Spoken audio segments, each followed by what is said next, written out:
আগের পর্বে আমরা দেখেছিলাম এক নতুন বই ছাপানো নিয়ে সাহাবাড়িতে দুই ভাইয়ের মধ্যে সংঘাত শুরু হয়েছে।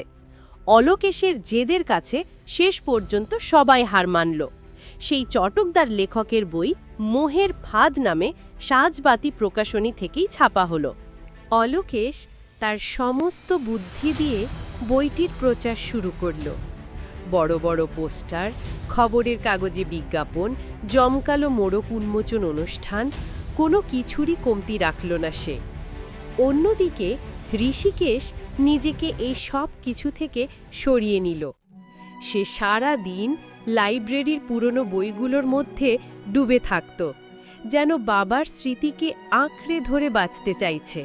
একদিন মা কল্যাণী দেবী ঋষিকেশের ঘরে এসে দেখলেন সে তার বাবার লেখা পুরনো একটি ডায়েরি পড়ছে। কি করছিস এখানে একা একা? দাদার ওপর রাগ করে আছিস? রাগ নয় মা, কষ্ট।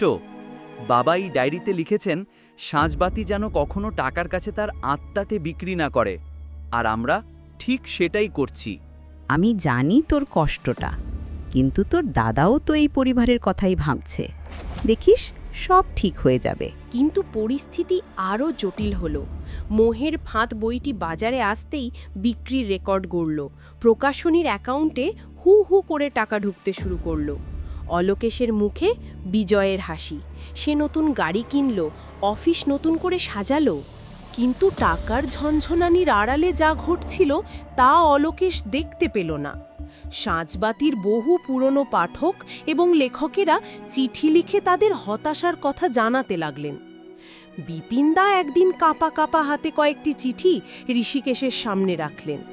একজন প্রবীণ অধ্যাপক লিখেছেন, যে সাঁঝবাতি আমাদের জ্ঞান আর রুচির বাতিঘর ছিল, সে আজ পথভ্রষ্ট। এই চিঠি পড়ে ঋষিকেশের মন ভেঙে গেল। সে বুঝতে পারল সে আর এই প্রকাশনীতে কাজ করতে পারবে না। সেদিন রাতে খাওয়ার টেবিলে সে শান্তভাবে ঘোষণা করল, মা, দাদা, আমি একটা সিদ্ধান্ত নিয়েছি। আমি সাঁঝবাতি ছেড়ে দিচ্ছি। এই কথা শুনে অলোকেশ এবং কল্যাণী দেবী দুজনেই চমকে উঠলেন। ঘর জুড়ে নেমে এলো এক গভীর নিস্তব্ধতা। সাঁঝবাতির দুই কাণ্ডারির পথ কি তাহলে এখানেই আলাদা হয়ে গেল?